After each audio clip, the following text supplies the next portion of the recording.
안녕하세요 여러분. 오늘은 한국사 근현대사 5번째 시간으로 갑신정변과 열강의 각축에 대해서 살펴보겠습니다. 우리는 지난번에 정부의 개화 정책과 그에 따른 반작용으로 이모군란이 일어났던 것을 공부했는데요. 이 이모군란으로 인해 조선에 대한 청의 간섭이 심해지고 정부의 개화 정책도 그만큼 제약을 받게 되었다고 말했습니다. 당시 청과 일본은 서구 세력에 의해서 개항이 된 이후 각종 근대화 정책을 펼침에 따라서 정신이 없었습니다. 우선 청의 경우에는 중체 서용을 주장했는데요. 이는 중국의 전통적인 체제는 지키면서 우수한 서양의 무기와 기술만을 받아들이자는 주장이었습니다. 청의 관료들은 이런 중체 서용의 이념에 따라서 서양의 무기, 기술만을 받아들이는 양무 운동을 전개했습니다. 반면 일본의 경우에는 메이지 정부가 수립되고 문명 개화 운동을 전개합니다. 이는 기존 일본의 문화를 전 근대적인 것으로 보고 서양의 무기, 기술뿐만 아니라 문화, 제도 등 일본 사회 전면적인 것을 다 바꾸어야 한다는 논리였습니다. 한편 이렇게 조선의 청의 간섭이 심화되고 있는 상황에서 개화 세력도 크게 두 가지로 갈라지게 됩니다. 바로 온건개화파와 급진개화파인데요.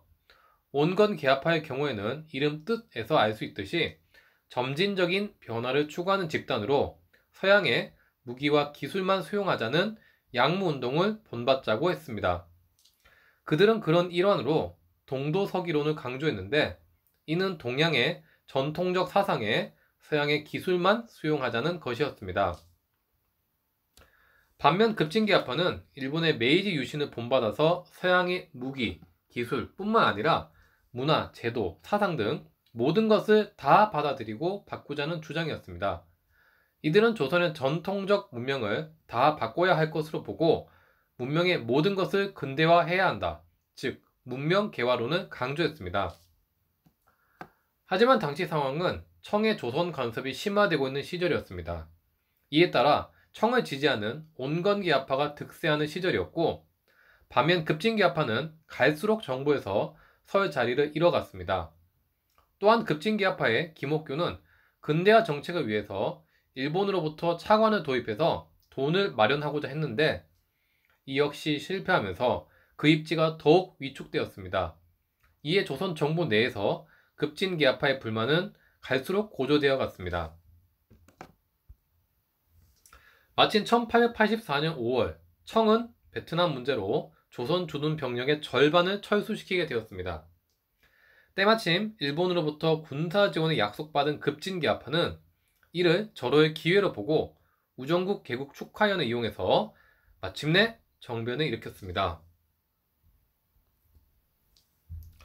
우정국에서 고위 관료들을 제거하고 정권을 잡은 급진개화파는 곧바로 고종의 승인을 받고 새 정부를 구성하게 되었습니다. 급진개화파의 대표 인물인 김옥규는 개혁 정강을 발표했는데요.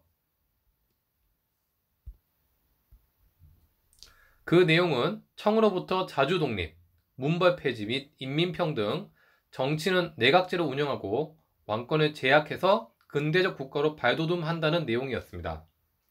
우리는 이 개혁 정강을 통해서 이들이 꿈꾸고 있었던 국가가 어떤 나라인지 알 수 있습니다.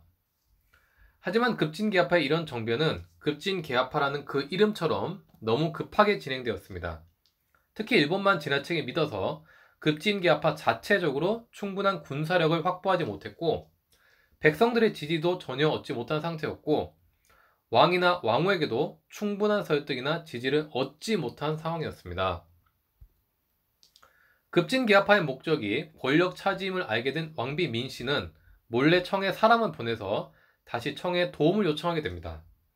이에 청군은 다시 군사를 일으켜서 반격을 꾀하게 되는데 아직 청과 싸울 준비가 안 되었던 일본군은 곧바로 철수하게 되었고 정변은 곧 3일 만에 진압되게 되었습니다.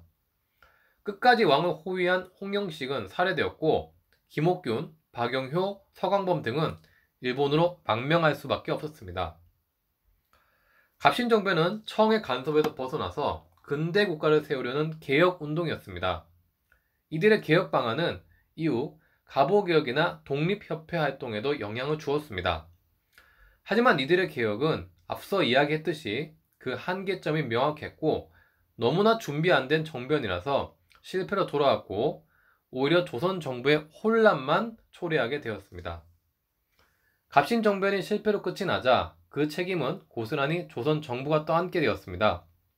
우선 이 사건을 계기로 조선 정부에 대한 청해 간섭은 더욱 심해졌고 일본 정부는 뻔뻔스럽게도 정변의 책임은 조선에 떠넘기며 죽은 일본인에 대한 배상금과 일본 공사관 신축비 보상을 요구하게 됩니다. 힘이 약한 조선은 한성조약을 체결해서 일본의 이런 요구를 수용할 수밖에 없었습니다. 한편 청과 일본은 갑신 정변을 겪고 나서 앞으로 조선에 군대를 파병할 때는 미리 서로 알리겠다는 내용의 텐진 조약을 체결하게 됩니다.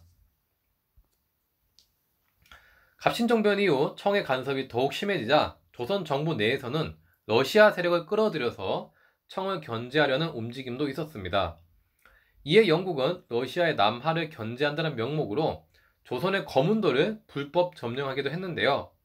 이 사건을 1885년에 있었던 거문도 사건이라고 합니다.